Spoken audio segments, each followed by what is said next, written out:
L'apologète musulman Abdelmajid avait au cours d'une émission dénommée Homéostasie des discours fallacieux qui ont été appris par certains de ses coreligionnaires endoctrinés et victimes du pérotisme. Dans cette vidéo, nous allons répondre à deux de ces allégations dont l'une a été l'un de ses propres élèves, et ça on l'avait déjà montré par le passé, et nous répondrons à une question capitale qu'il avait soulevée quant au salut de l'humanité.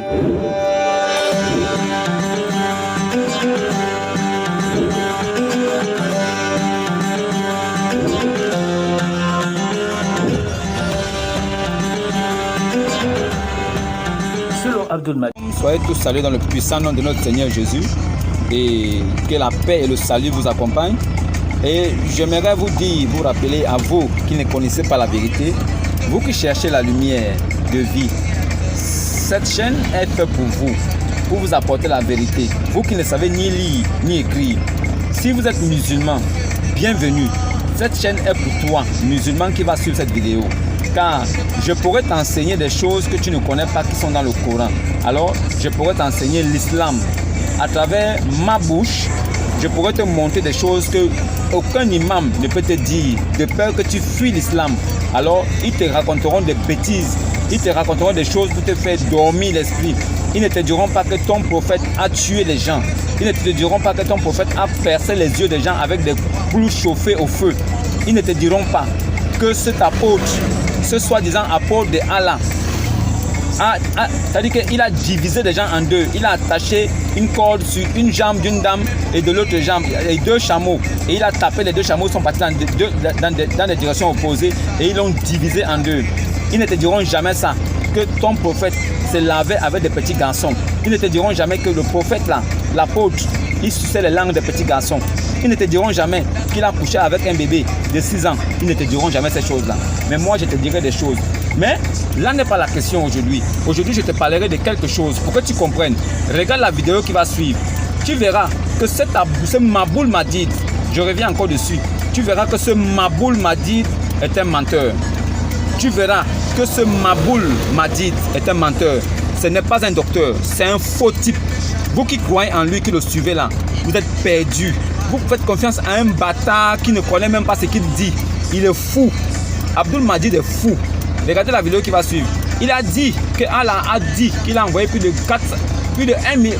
1400 prophètes. Il a dit de sa bouche que Allah a envoyé plus de 1400 prophètes. Regardez la contradiction venant de son frère musulman. Quand vous pensez que l'islam là, c'est une seule chose. L'islam là, c'est une voix. L'islam là, c'est une seule parole. C'est un seul Coran. Comment Abdelmajid, ce Maboul Madid sait que Allah a envoyé plus de 1400 prophètes et qu'un autre musulman comme lui dit le contraire? Regardez la vidéo, vous allez comprendre. Je vais vous amener à comprendre qu'est-ce que l'islam et la taquilla. Je vais vous amener à comprendre que ce sont des bandits. Ils jouent avec vos sens. Ils pensent que c'est en laissant une longue barbe qu'on va aller au paradis. Qui vous a dit que c'est la longue barbe qui amène au paradis? Qui vous a dit ça? Abdelmajid, c'est un maboul. Regardez le mensonge qu'il a vomi. Mais son propre frère musulman a corrigé. Regardez, vous allez comprendre.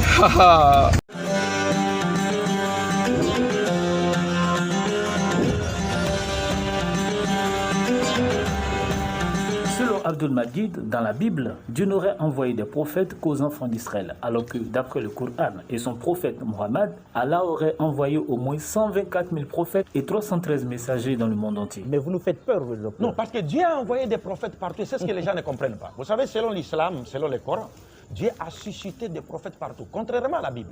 Parce que la Bible nous dit que Dieu n'a envoyé des prophètes qu'aux enfants d'Israël.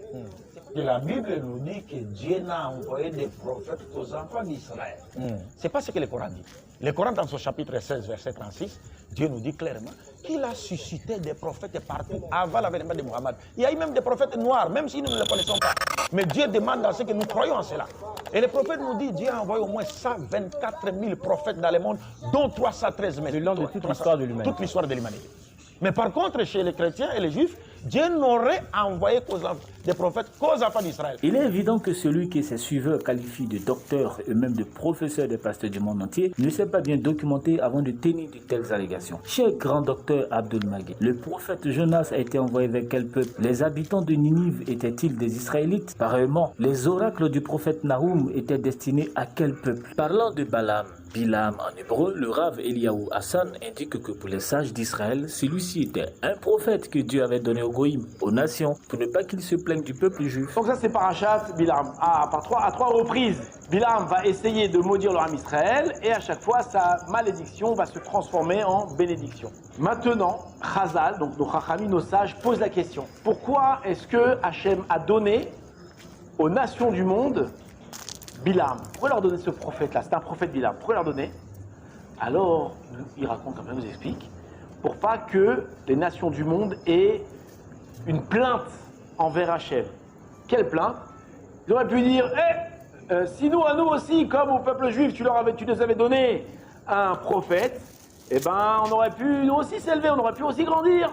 D'accord? Nous, on n'avait pas de prophète. Donc, qu'est-ce qu'il a fait Hachem? Il a paré à ça avant, et il leur a donné quoi? Il leur a donné Bilam, afin que vous aussi, vous avez eu un prophète, un grand personnage, d'accord? Et grâce à ça, alors vous allez pouvoir vous élever et atteindre les hauteurs célestes. On l'a aussi vu dans une précédente vidéo. Lorsque Dieu a établi Jérémie comme prophète des nations, ces nations ne concernaient pas uniquement les enfants d'Israël, mais d'autres nations non israélites. S'il est vrai que dans la perspective biblique, Israël occupe une place centrale pour ce qui est du salut de l'humanité, comme nous allons le voir, en aucun cas elle n'affirme que les prophètes ont prophétisé ont été destinés exclusivement aux enfants d'Israël. Par ailleurs, concernant la question des 124 000 prophètes ou 313 messagers qui auraient été envoyés à travers le monde entier, Abdul Magid ne semble pas être parfum du fait que ce propos attribué à son prophète a été jugé inauthentique par des savants musulmans, comme en témoigne Karim El-Enfi. On entend très souvent dans le dialogue interreligieux, que ce soit par des grands prédicateurs ou par des gens lambda, eh bien que le prophète, que la paix et la bénédiction de Dieu soient sur lui, aurait dit que Allah a envoyé 124 000 prophètes depuis le début de l'humanité. L'avantage en fait de cette tradition, c'est qu'elle est catastrophique au niveau des rapports, c'est-à-dire que la critique textuelle va écraser ces traditions-là. Elles sont toutes très inauthentiques, il ne faut pas répéter ce genre d'informations. Le prophète, que la paix et la bénédiction de Dieu soient sur lui, n'a jamais dit cela. Aucune ne peut résister en fait à la critique textuelle faite par les savants musulmans, et on doit prendre cette tradition et la mettre absolument de côté et ne plus jamais la réutiliser. Il ne faut pas répéter ce genre d'informations. En gros, ce qu'il faut statuer, c'est que nous ne savons absolument pas combien de prophètes Allah a envoyé dans l'humanité. D'ailleurs, Ibn Taymiyyah tombera sur cette conclusion au vu des sources disponibles. Abdul Magid devrait certainement prendre des cours gratuits auprès de son élève Karim El-Enfi. Par ailleurs, chose intéressante, le docteur des musulmans a posé une problématique de très haute importance. Alors, donc je disais, voilà qu'Abraham, Dieu lui a fait cette promesse-là.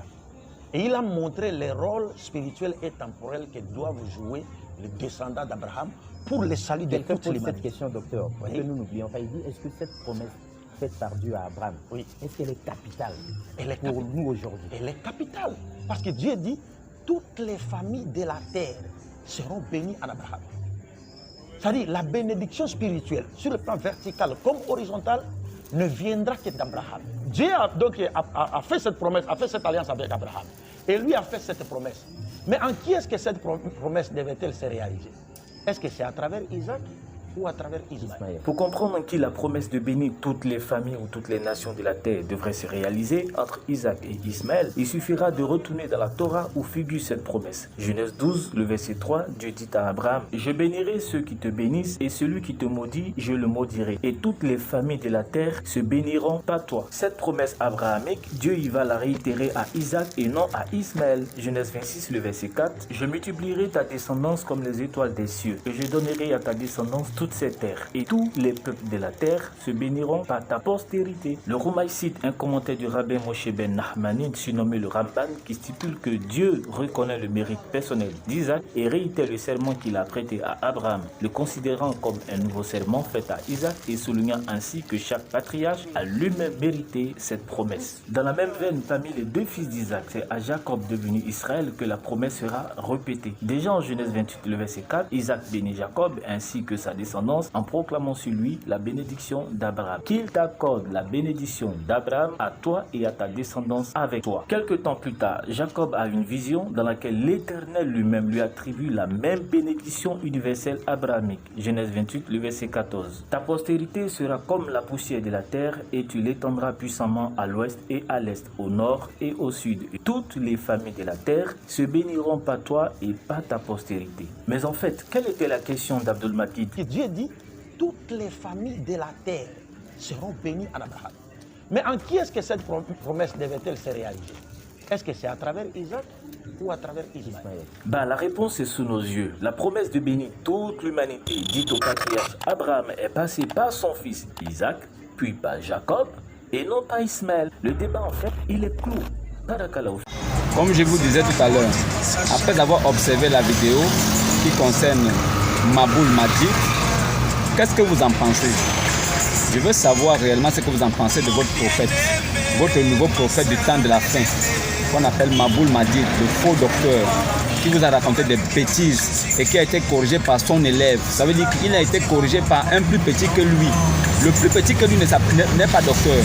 Lui qui est le docteur, il raconte des bêtises et vous le suivez. Mais quelqu'un qui n'est pas docteur le corrige en même temps. Vous voyez comment l'islam est divisé? Est-ce que vous voyez comment l'islam est divisé? Vous voyez? Ça veut dire que chacun tient des propos qu'il veut. Allah vous permet d'utiliser la taquilla pour mentir. Mais heureusement qu'il y a des musulmans éveillés qui sont là pour essuyer les cacas des autres musulmans. Abdul-Majid, il cabine tellement que il chie des mauvais caca et pour les essuyer, il faille que ce soit ses frères musulmans, musulmans, qui viennent nettoyer sa merde. Un faux type comme ça, vous le suivez. Vous n'avez même pas honte. Moi, si j'étais musulman, je devais avoir honte. Cherchez la vérité, cherchez la lumière. Vous allez comprendre. Ce type-là, que vous appelez votre prophète, il n'en est pas un. Il ne peut même pas être un prophète. Selon la vie qu'il a vécue, selon les choses qu'il a fait, il ne peut pas être un prophète. Ça n'existe nulle part. Je ne peux pas croire que ce type soit un prophète. Si je vous raconte toute sa vie, et ce sera mon boulot de vous raconter toute sa vie en détail, pour que vous connaissiez au moins l'homme que vous appelez le modèle parfait. En fait, ce n'est pas le modèle parfait. C'est le plus pire être que la terre ait connu. Il est au même niveau que Hitler. Hitler et lui sont des amis. Ça veut dire que celui qui peut l'égaliser sur la terre, c'est Satan. C'est Djibril, c'est Shaitan. Shaitan et lui sont au même niveau. Si vous ne croyez pas, suivez seulement mes vidéos, vous allez voir. Je vais éclairer votre lanterne. Vous allez tellement comprendre des choses sur lui. Et quand vous allez aller vérifier, vous trouverez que c'est vrai. Parce que je prendrai dans les sites, les authentiques. Je prendrai seulement dans les hadiths, dans les Abu Daoud, dans la Sunna. Je prendrai des choses qui sont authentiques, certifiées, confirmées par tous les érudits des livres islamiques qui ont confirmé que ces choses-là sont vraies, authentiques. C'est dans ça que je prendrai pour vous donner, vous qui ne savez ni lire ni écrire, vous allez connaître la vérité, vous allez connaître l'islam. Si vous restez encore musulman, c'est que vous êtes maudit. C'est tout ce que je peux vous dire. Ça ne va pas s'arrêter. Tant que ceux qui sont enfants de Dieu ne quitteront pas cette religion, cette secte pernicieuse-là, qui amène les gens en enfer. Que Dieu bénisse encore sa parole. Audio Jungle.